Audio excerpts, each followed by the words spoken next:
A few years later, a skeleton was found in the river, and people believed they had actually found the body of Richard III.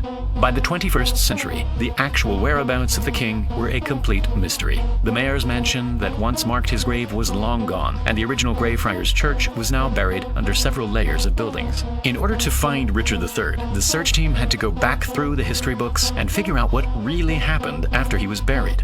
They started looking into John Speed's story of Richard being buried under the bridge, and that's when they came across something really interesting. John had traveled to Leicester in 1611 to look for Richard's grave and to make a detailed map of the city. But when he got there, all he found was an overgrown field and no monument.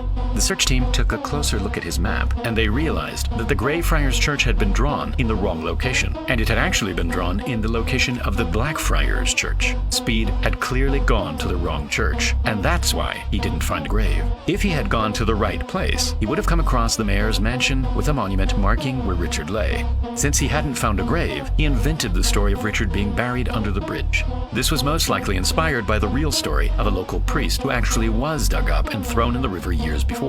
All of this proved that Speed's story was actually false, and the team could focus their efforts on looking for the Greyfriars Church. But any evidence of the church had long since been covered by buildings, and so finding it would be a huge challenge.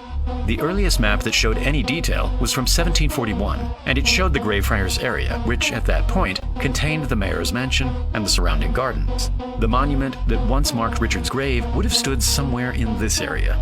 By overlaying more modern maps, it showed that a road was eventually built through the area, and today's buildings had been built on top of the gardens. By the 21st century, the Greyfriars area had been almost completely covered by buildings, and the remaining bits of land had been turned into parking lots. In 2005, Philippa Langley, who was leading the research, came to one of these parking lots to investigate. When she was there, she had a strong feeling that she was in the right place. And then, as if by magic, a sign revealed itself. Although this R was obviously just a reserved parking spot, she felt like this was the place to start digging. And so, several years later, a team of archaeologists led by Philippa finally got permission to dig. But they only had enough money to dig up a fraction of the parking lot, and so they had to be very efficient. Churches were typically positioned from east to west, and so they planned to dig 3 trenches that would hopefully overlap with part of the church.